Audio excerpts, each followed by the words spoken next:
Hello everyone. आज का ये कंटिन्यूएशन वीडियो है लास्ट वीडियो का, जिसमें हम लोग क्वेश्चन को सॉल्व करेंगे रियल नंबर चैप्टर के। ये कोशिश रहेगी कि ये लास्ट वीडियो रहे, फिर हम नए चैप्टर में स्टार्ट कर सकें। रियल नंबर की कुछ क्वेश्चंस जो हम लास्ट क्लास में किए थे, करीबन 10 क्वेश्चंस किए थे। आज हम लोग बाकी 10 क्वेश्चन करेंगे। टोटल 20 क्वेश्चन जो आपके प्रैक्टिकली सारे टाइप्स को कवर करते हैं। और एक क्वेश्चन बाद में हम लोग करने वाले हैं जिसे हम लोग केस बेस्ड स्टडी क्वेश्चंस कहते हैं। तो बने रहिए इस वीडियो में, इसमें रियल नंबर्स के सारे क्वेश्चंस कवर हो जाएंगे। अगर आपने लास्ट वीडियो नहीं देखा है उसको भी देख लें और उसी क्वेश्चंस को प्रैक्टिस करें, क्योंकि एग्जाम में इस तरह के क्वेश्चन आ सकते हैं। लेकिन बिफोर आई बिगिन, मैं एक बात आप लोगों से कहना चाहता हूँ।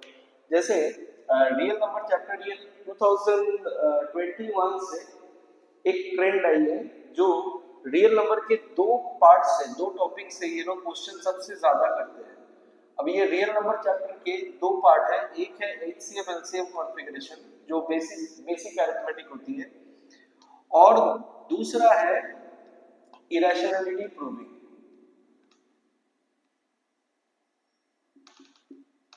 तो ये दोनों जो पार्ट है, इसमें से इरेशनलिटी प्रूविंग लास्ट टर्म में आ चुके हैं क्वेश्चन। इरेशनलिटी प्रूविंग के थोड़े से कॉम्प्लेक्स क्वेश्चन इस बार आ सकते हैं। आपको प्रूविंग के जो स्टेप्स होते हैं उसको देखना है, जो हम इसको इस वीडियो में कवर करने वाले हैं। एचसीएफ से हमने बहुत सारे क्वेश्चन किए हैं। आइडेंटिटीज याद रखिए, एचसीएफ क्या है, फैक्टराइजेशन क्या है, उसको किस तरह से सॉल्व करना चाहिए, एलसीएम क्या है, और स्पेशली वर्ड प्रॉब्लम्स पे ध्यान दीजिएगा। इस बार हम लोग भी कुछ वर्ड प्रॉब्लम सॉल्व करेंगे, लेकिन और भी ज्यादा वर्ड प्रॉब्लम को सॉल्व करिए, इस बार आने के चांसेस सबसे ज्यादा है। How to identify HCM question, how to identify LCM question, किस तरह के क्वेश्चन आ सकते हैं। ठीक है, तो चलिए आज का जो क्वेश्चंस का वीडियो है, सो 11 to 20 हम लोग क्वेश्चन को सॉल्व करेंगे। तो स्टार्ट करते हैं।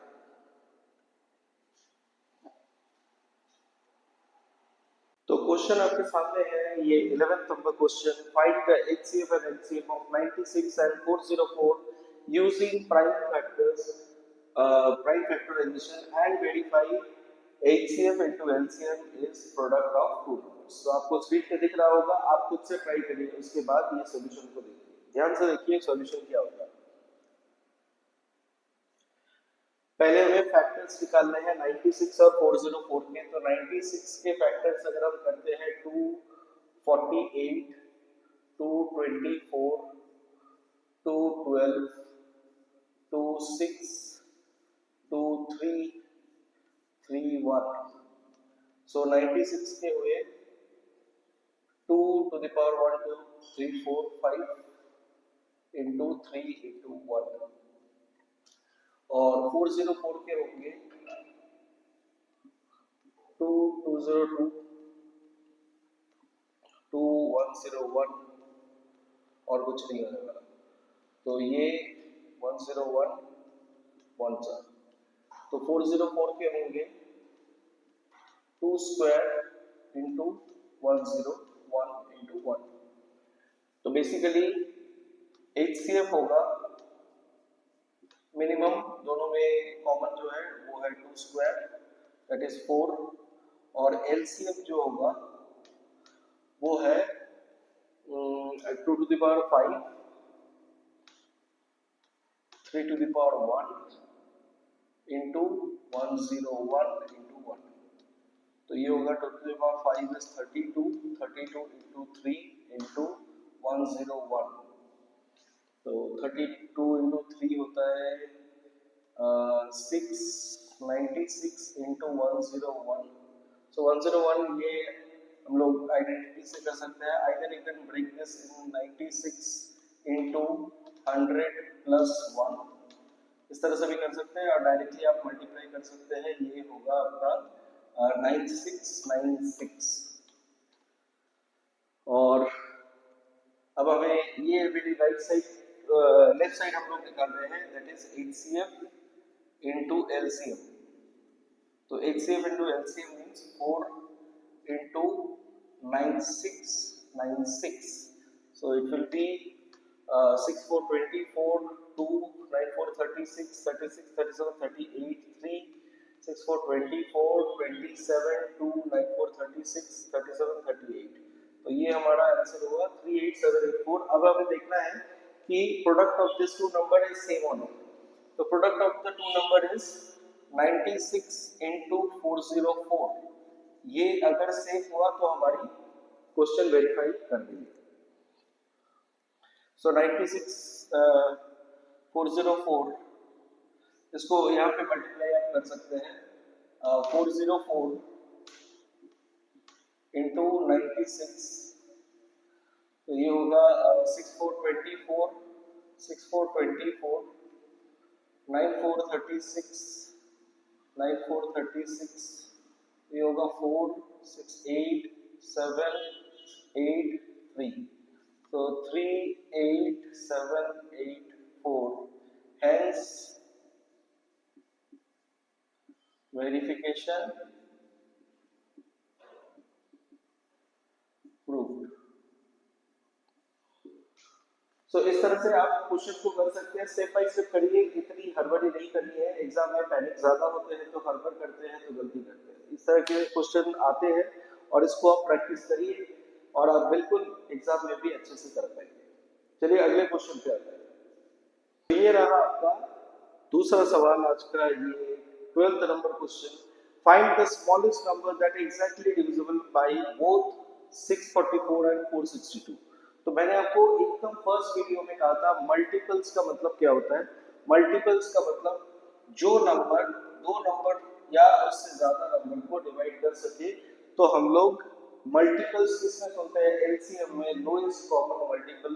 तो ये हमारा एलसीएम का क्वेश्चन है, हमें एलसीएम निकालनी है। तो एलसीएम निकालने से पहले हमें फैक्टर निकालनी होगी 644 की। 644 का प्राइम फैक्टर 2 3 6, 2 2 4, 2 2 4, ये भी 2 से जाएगा, 2 1 2, 2 6 12, 2 1 2, ये 7 से जाएगा, 7 2 14, 7 3 21, 23 और ये नहीं होगा तो 23 1 सो 644 के फैक्टर्स हुए 2 स्क्वायर इंटू 7 इंटू 23। दूसरा नंबर है 462। तो 462 के होंगे 2 2 4, 2 3 6, 2 1 2, और क्या हो सकते हैं, ये 7 से जा सकता है, 7 7 21, 7 7 21, 7 3 20, 7 7 ओके, 7 नहीं, ये 3 से जाएगा। सबसे छोटा नंबर सी करते हैं, 3 7 21, 3 7 21, अब ये 7 से भी जा सकता है, 7 11। तो 462 का होगा 2 इंटू 3 इंटू 7 इंटू 1। तो एलसीएम होने वाली है, एलसीएम होगी 2 स्क्वायर इंटू 3 इंटू 7 इंटू 23। तो ये होगा 4 4 3 12, 12 इंटू 7 इंटू 23। तो ये होगा 7 to 14 4 1 7 1 8 84 इंटू 23।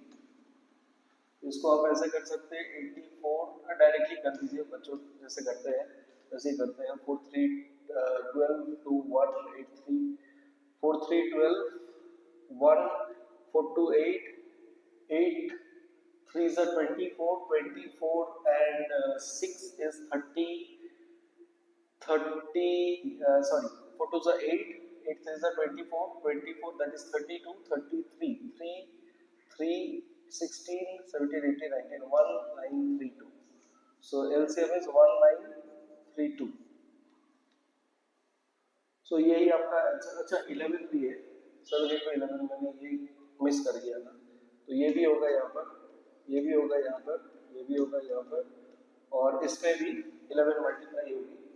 तो बेसिकली ये ऐसा होगा 1932। तो 2 5 9 and 3 12, 1 9 10 11 1 1 2 1 2 5 2. So this is your answer. The smallest number which exactly divisible by both the number is this. Hopefully आपको समझ में आया किस तरह से कैलकुलेट करनी है. हमने पहले प्राइम फैक्टर निकाले, उसके बाद इनके फैक्टर्स को लिखे, फिर एलसीएम करी और ये हमारा आंसर है. कैसे एलसीएम को समझा? Smallest number divisible by both. So divisible by both का मतलब है we need to find out multiples, और एलसीएम एक ऐसा नंबर है जिसके लास्ट में जो m है that is called the multiples. So इस तरह से हम लोग आइडेंटिफाई कर सकते हैं. चलिए अगले क्वेश्चन में चलते हैं. Now the 13th question, find the smallest 3 digit number which is completely divisible by 18, 24 and 36. Question पिछले क्वेश्चन की तरह ही है, लेकिन एक छोटी सी चीज है जो आपको देखनी है, लास्ट में हम लोग करेंगे. 3 डिजिट नंबर जब हमें फिक्स कर देता है कि 2 डिजिट या 3 डिजिट, तो हमें ये कंसेप्ट भी दिमाग में रखनी है स्मॉलेस्ट 3 डिजिट नंबर क्या होता है, लार्जेस्ट 3 डिजिट नंबर क्या होता है. ये हम लोग बचपन से करते आए. एक बार इसे देख लीजिए. जब हमें कह रहा है कि स्मॉलेस्ट 3 डिजिट, तो स्मॉलेस्ट का मतलब है फिर से हमें डिविजिबल बाय ये दो चीज अगर हम क्वेश्चन में देखते हैं तो हमें एलसीएम निकालनी होती है. तो 18 का एलसीएम होगा 2 into 9 और 2 into 3 into 3. 24 का होगा 12 into 2, so 2 into 12, 12 मतलब 6 2s are 12, so 2 into 2 into 3. और 36 का होगा 18 into 2, मतलब 2 into 18, 18 का मतलब है 9 into 2, 3 into 3. तो ये हमारा फैक्टर्स आ गए. अब एलसीएम करने के लिए हमें मैक्सिमम फैक्टर्स लेनी होगी. तो 2 1 into 3 स्क्वायर, ये होगा 2 3 into 3 1, और ये होगा 2 2 into 3 2. तो एलसीएम हमेशा होगा मैक्सिमम पावर के 2 into 3, और पावर इसमें 2 का है मैक्सिमम 3 और 3 का है 2, तो मतलब है 8 into 9 मतलब 72. तो अब हमें 3 डिजिट नंबर देखनी है, स्मॉलेस्ट 3 डिजिट नंबर. अब देखिए ये नंबर तो डिविजिबल है इन सबका, लेकिन ये 2 डिजिट नंबर है. तो हमें नेक्स्ट अगर मैं इसको 1 से मल्टीप्लाई करूं तो ये 2 डिजिट नंबर ही होगा. अगर मैं इसको 2 से मल्टीप्लाई करूं तो ये होगा 4 और 144. तो ये हमारा 3 डिजिट नंबर हो रहा है. तो दिस इज माय आंसर. ठीक है. अगर 4 डिजिट नंबर होता तो भी हम लोग 4 डिजिट तक मल्टीप्लाई करते हैं, और जो नंबर आती वही फर्स्ट जो नंबर आती वही हमारा 4 डिजिट नंबर. चलिए अगले क्वेश्चन पे आते हैं. तो ये हमारा 14th क्वेश्चन और बहुत इंपॉर्टेंट क्वेश्चन है. ये सीबीएसई का एक ऐसा क्वेश्चन है जो हमेशा सीबीएसई से पूछती रहती है. Prove that √3 is a irrational number. अब ये √3 के जगह पर कभी कभार वो लोग √5 देते हैं, √2 देते हैं, √1/7 दे सकते हैं, या फिर 3 - 2 √2 देते हैं. तो इस तरह के जितने भी क्वेश्चन आपको पूछे जाए, इसके जो प्रोसेस होंगे वो प्रोसेस बिल्कुल सेम होंगे. तो इसके स्टेप्स को अच्छे से ध्यान रखें. जब भी इस तरह के क्वेश्चन को प्रूव करना हो, हम एक प्रोसेस को यूज करते हैं that is contradiction method. Contradiction method मतलब हम कोई भी चीज को पहले अज्यूम करते हैं जो कि आखिर में जाकर गलत साबित होता है. तो जैसे √3 को हमें इरेशनल प्रूफ करना है, हम अज्यूम करते हैं लेट अस अज्यूम, ये सॉल्यूशन हुआ, let us assume √3 as a rational number.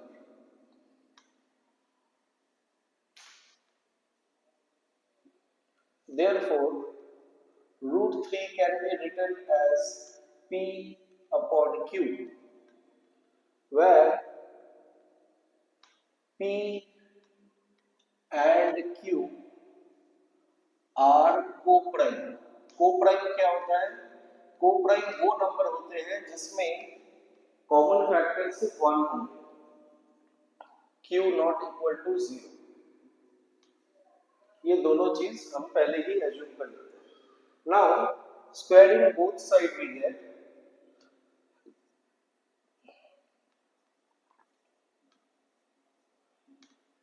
3 is equal to p square by q square। So अगर हम इसे रीअरेंज करें तो 3q square is equal to p square। That means यहाँ पे मैं लिख सकता हूँ p square is a factor, p or p square have a factor of 3। और हम ये भी लिख सकते हैं कि p square is divisible by 3। ठीक है, तो अगर p square divisible by 3 है तो p भी, therefore p is also divisible by 3। क्योंकि एग्जांपल से देखिए, अगर 144 is having a factor of 2, so 12 is also having a factor of 2। तो मतलब 12 के स्क्वायर 144, इसके फैक्टर अगर 2 है तो 12 के भी फैक्टर 2 होंगे। तो उसी तरह p is also divisible by 3। So let now assume that p is equal to 3 r। ठीक है, एक कांस्टेंट ले लेते हैं कि p is equal to 3r। therefore 3q square is equal to 3r square। so 3q square is equal to 9r square। so q square is equal to 3r square। again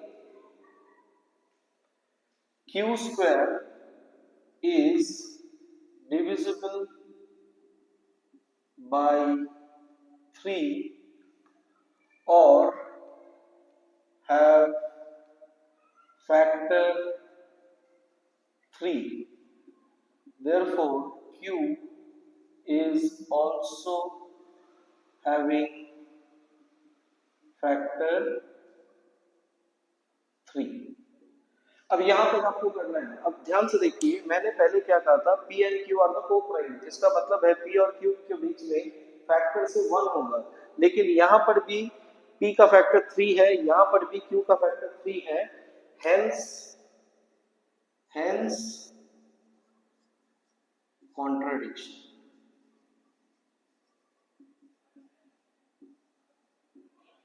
therefore √3 is irrational। अब इस तरह के question में इस steps को एकदम follow करिए। इसी को अगर आप एग्जाम में इस तरह से लिखते हैं, आपको फुल मार्क्स आएंगे। अब आप जब भी √3 के जगह पर √5 करेंगे तो यहाँ पे ये 5 होगा। मान लेते हैं कि दूसरा क्वेश्चन है 5, मैं मान लेता हूँ ये 15 नंबर क्वेश्चन मैंने कर दिया। तो देखिए ये स्टेप्स एक ही रहेंगे, सारे सब कुछ सेम रहेंगे। यहाँ पे 3 की जगह पर 5 होगा, यहाँ पे ये 5 होगा, और यहाँ पे भी ये 3 की जगह 5 होगा, यहाँ पर भी ये 5 होगा, यहाँ पर हम 5 लेंगे, यहाँ पर भी ये 5 होगा, यहाँ पर भी ये 5 होगा, यहाँ पर भी ये 5 होगा, और यहाँ पर ये 25 होगा, यहाँ पर ये 5 होगा, और यहाँ पर भी ये 5 होगा, और यहाँ पर भी ये 5 होगा, यहाँ पर भी ये, और यहाँ पर भी ये 5 होगा। तो देखिए बहुत इजीली हम लोग इसे √5 के लिए भी कर सकते हैं। तो देखिए यहाँ पर मैंने let us assume √5 as a rational number. तो again √5 is equal to p/q। Square करेंगे तो ये इस तरह के फॉर्म होंगे। फिर हमें प्रूफ करना है कि p is having a factor of 5। So p को हम लोग अज्यूम करेंगे कोई दूसरा नंबर से, फिर हम लोग इसको इस तरह से करेंगे and again we get q is also having the factor of 5. Hence, as we have proven, assume that p and q are the co-prime, तो रूट 5 भी हमारे इरेशनल रूट होंगे. सिमिलरली रूट 5 के जगह पर अगर आपके रूट 1/7, इसे आप घर पे ट्राई करिएगा, सेम प्रोसेस है. ये मैं 16th नंबर आप पे छोड़ रहा हूँ, आप करेंगे 16th number root 1/7. 16th number question में यहाँ पर लिख देता हूँ, prove that root 1/7 is an irrational number. Clear? और अगर मान लीजिए कि क्वेश्चन कुछ ऐसा है, मैं इसको मिटा देता हूं. अगर मान लीजिए कि क्वेश्चन कुछ ऐसा है,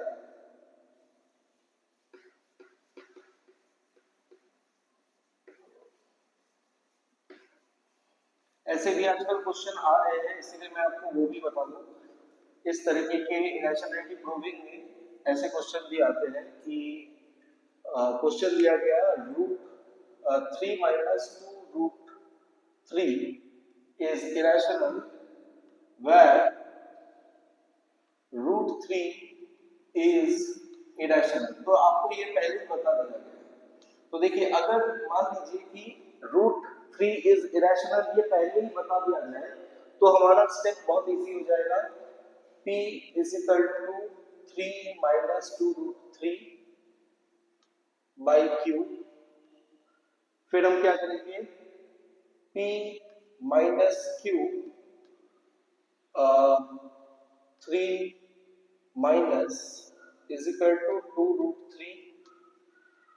तो इसको अगर हम स्क्वायर करेंगे, स्क्वायर करने की जरूरत नहीं है, ये होगा आपका 3q minus p by q is equal to 2 root 3. तो 3q minus p by 2q is equal to root 3. अब ध्यान से देखिए, उन्होंने पहले ही कहा है कि रूट 3 इरेशनल है, तो ये साइड इरेशनल है, तो ये भी साइड इरेशनल होना चाहिए. लेकिन q ये एक इंटीजर है, ये भी एक इंटीजर है, ये भी इंटीजर है. तो इंटीजर में अगर हम आपस में माइनस करें और इंटीजर से डिवाइड करें, तो ये पूरा पार्ट हमारा रैशनल होता है. आप चाहे इसे चेक करके देख सकते हैं.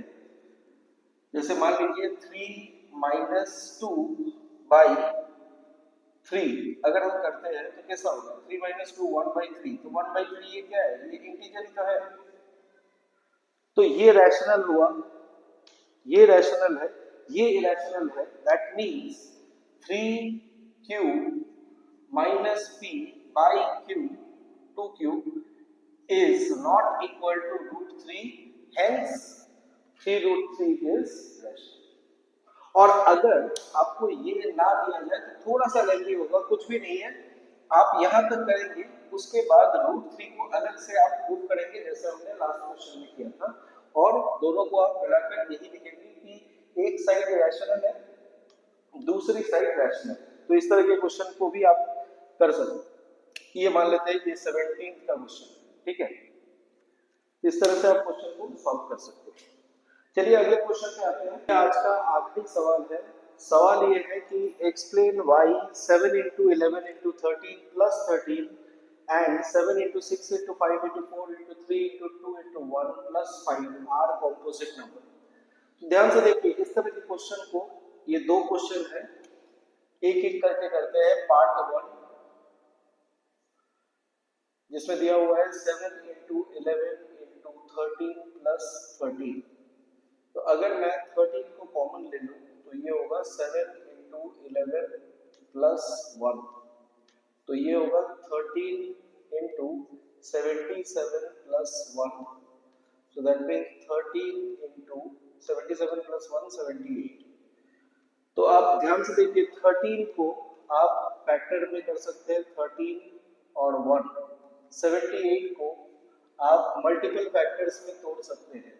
तो जब भी दो नंबर के फैक्टर इस नंबर और 1 से ज्यादा हो तो उन्हें हम कॉम्पोजिट नंबर कहते हैं। तो ये कॉम्पोजिट प्रूफ हुआ। दूसरा पार्ट है 7 into 6 into 5 into 4 into 3 into 2 into 1 plus 5। अब देखिए इसमें भी कॉमन 5 है, तो 5 को मैं कॉमन ले लेता हूँ। तो 7 into 6 into 4 into 3 into 2 into 1 plus 1। तो अगर हम देखें तो ये सारे इसके फैक्टर्स ही है और ये भी एक फैक्टर है और इनसे प्लस 1 करेंगे तो 7 6 42, ऐसे ही कर लेते हैं। 5 3 2 6 6 4 24 and 7 6 42